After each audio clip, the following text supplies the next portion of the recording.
Hi, Aries. Welcome to Pandora Astrology's monthly horoscope for September of 2021. We are the astrologers of Pandora Astrology. I'm Jeannie Kale Miller, and right now I'm in Reading, Pennsylvania. And with me is... I'm Julia Mijas in San Francisco. Well, this month there's a focus on your 6th and 7th houses, which are the arenas of work and relationships. And if you wanted to know more about work, you might find that a mission orders reading has all the answers. Whereas if you want to find out about your relationships, then a lifelong love reading has all the answers. So that's how you could follow up on this horoscope if you wanted to. The links for those kind of readings will be in the YouTube description below. Well, Julia, I think that you have news for the Aries of the world about Venus, right? I sure do. Well, hey, Aries. Venus is the planet of love, beauty, and relationships, and she begins the month in your 7th house of partnership.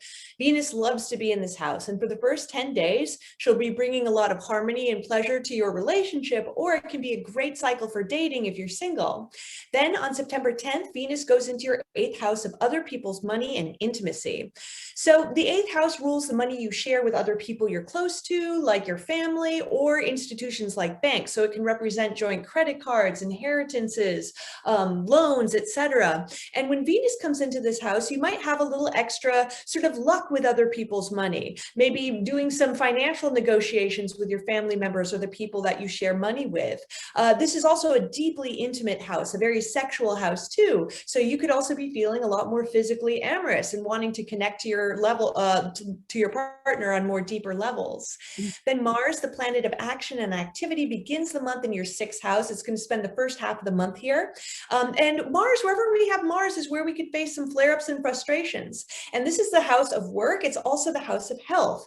So you could be butting heads with the people that you work with, whether they're clients or customers or even your boss. And it can be a time when there might be some irritations in your health, maybe chronic conditions kind of acting up, a little IBS, a little migraine, whatever usual stuff that you deal with might be kind of a little bit more of a pain in the neck now.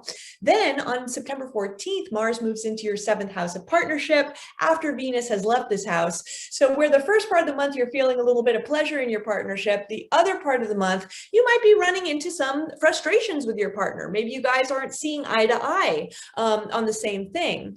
The best way to handle this transit is to engage in some sort of shared activity with a partner, like, maybe do something sort of like physically active together, paint a room or do some errands together to get that energy out so you don't argue. And then the last planet I want to talk about is Mercury, the planet of communication and mentation. And Mercury is going to be in your 7th house of partnership all month, but it will be going retrograde on the 26th.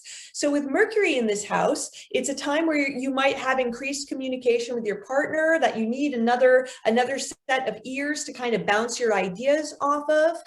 It can also be a good time for hiring consultants too, which are also represented by this house. So lawyers, doctors, things of that nature, counselors. However, when Mercury goes retrograde later in the month, it might be a time of miscommunications in your partnership, as well as a time where you're rethinking some of the people that you've hired, maybe having to sort of go over whether that was the best strategy.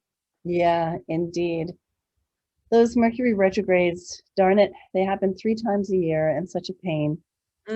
Well, there are a couple of moons I want to tell you about, and the first one is actually a really good fit with that Mercury retrograde. It is this new moon right here, landing in your 6th house and in the sign of Virgo.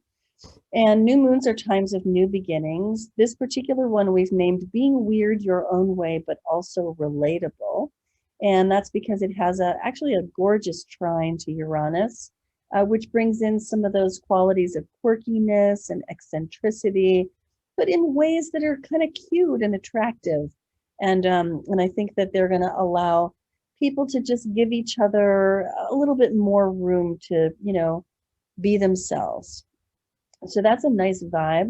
There's also a lot of stress involved with this moon, but rather than telling you too much about it right now, I would say go and check out the video about it on our monthly forecast page about the new moon in Virgo, or on our YouTube channel in our September 2021 news playlist. But just suffice it to say that the influence of Juno in particular suggests that we're going to have to put in some effort to remain relatable, to really be a good partner with others during this moon, and to be flexible as well. So the other moon I want to tell you about is the full moon in Pisces, landing in your 12th house right about here on the 20th. And so the sun is here in the 6th, pulling one way towards, organization and structure, handling details, being meticulous and logical. And the moon in Pisces in your 12th house is pulling in the very opposite direction, pulling for dreaminess and vision and imagination, and really kind of pulling you out of the physical world and into, the realms of dream. So this is a pretty powerful full moon, and it has a wonderful, wonderful connection with Pluto built right into it. Here's Pluto, which forms a trine to the sun and to the moon. And what we've really noticed about this moon is that because it contains only harmony and no stress, and because that harmony involves Pluto, this is the kind of moon when leaking a secret can have actually positive results.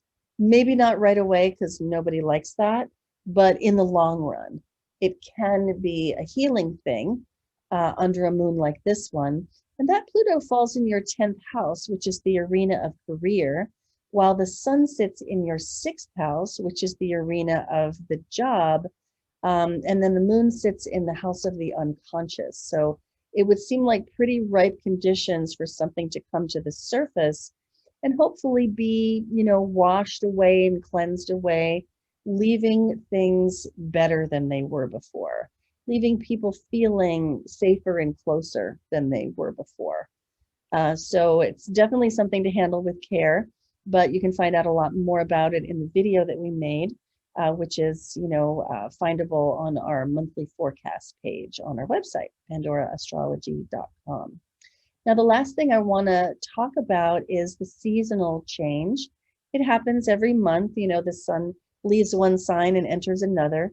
The sun is about attention. It's really about the life force energy of attention, which is like sunlight. When you shine sunlight on things, they can grow.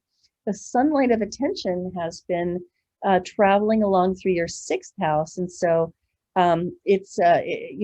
September starts as a really good month to shine the light of attention and conscious awareness into your work arena, and to really put high quality attention into being more organized and setting up good systems and running your habits in a good way, whether that's at your workplace or whether it has to do with your health routines in your home life. So the sun is really positioning you well for that in the first 2/3 of the month. And then when we move into Libra season, which is right about here, very close to the 20th of the month, in this case, the 22nd and 23rd is when the sun changes seasons. Libra is a season of air. It's an air sign. It's a season of cool beauty. It's part of the harvest signs. Virgo being the first harvest and Scorpio being the killing season, the slaughtering season. But Libra is when, the leaves fall and the winds kick up and it's beautiful, but there's this coolness about it. And thus the sun enters your house of relationships, which signifies all the people in your life that mirror you to yourself. And, you as Aries can sometimes perhaps be impulsive or hot-headed, and you need those people in your life who make you have to cool down.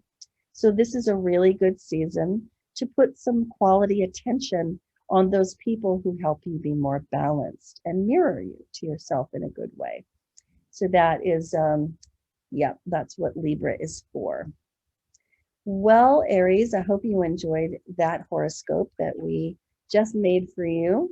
You can always find good stuff on our website, pandoraastrology.com, including horoscopes, the monthly forecast, sessions that you could get with Julia or me, or classes that you can take. And until next time, we'll see you around the cosmos. Bye-bye. Bye-bye.